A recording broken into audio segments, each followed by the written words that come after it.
Hi, Trevor here from 7 Spot. Got a little bit of an impromptu video for you today. I've come to the Weston-Super-Mare Pageant of Motoring, and we're just sort of southwest of Bristol in the UK, and it turns out there's quite a lot of interesting kit cars here. So we're going to take a look at them and tell you a little bit more about them. Hope you enjoy it. If you do, please give us a like and maybe even a subscribe.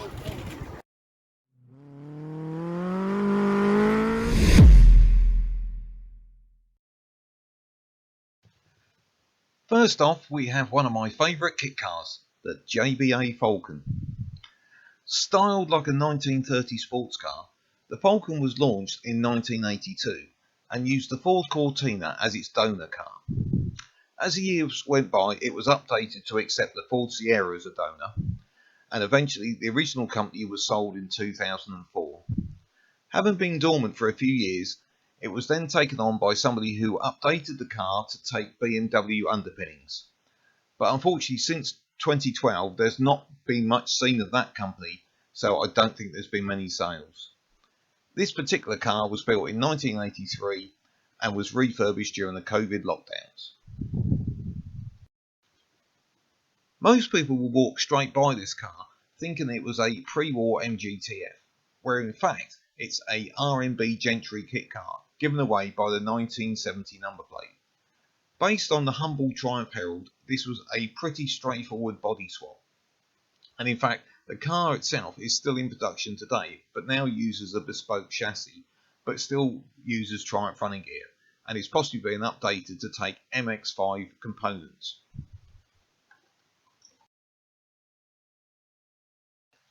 Next up, we have a couple of mini Mokes. This green car is a very early UK built model. It was only built in the UK from 1964 to 1968. Originally targeted at the military, due to poor ground clearance and low power, it was eventually sold into the civilian market. However, as you can see by this model, it had a very basic interior, and this one has a very unusual bonnet mascot which it wouldn't have had originally. And now over to the white Moke. Being a 1980 model and right-hand drive, this car has probably been imported from Australia, where the cars were built after production finished in the UK. They were also built in Portugal up until as late as 1993. After the production of the original Moke ended, there have been various other alternatives. A petrol version was produced with a slightly more modern style, and also electric versions have come to the market. Next up is this pretty yellow Westfield. Being an 08 plate, I would imagine this was either a complete brand new kit or a factory built car. It has a Z-Tech engine in it, and I've noticed just by the front number plate you can see where the timing strip attaches. So I imagine this car gets used either for something like hill climbs or sprints. These two VW based Nova kit cars were attracting an awful lot of interest. Based on the humble Beetle with a fiberglass body on top, and originally introduced in 1971, these brought fantastic looks for a budget price.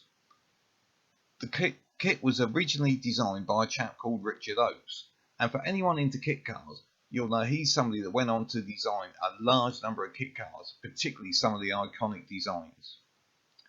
The rising canopy made it look like an exotic supercar of the day, and only being pushed along by the humble Beetle engine meant it didn't necessarily go as well as it looked.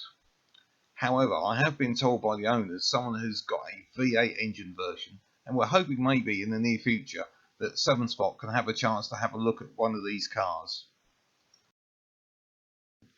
Finally, we have a pair of Caterhams. This 2018 model is resplendent in its green and yellow Lotus colours. It's a 270 model, which means it has the 1.6 engine from the Ford Focus, but it's been breathed on, of course, and gives a 0 to 60 time of 5 seconds and a top speed of 122 miles an hour. For a more classic specification of Caterham, there's this red and alloy coloured car. It's from 1995 and has a 1700cc cross-flow engine in it, which is a much older design of engine, but I'm sure it's still a car that can put a really good smile on your face.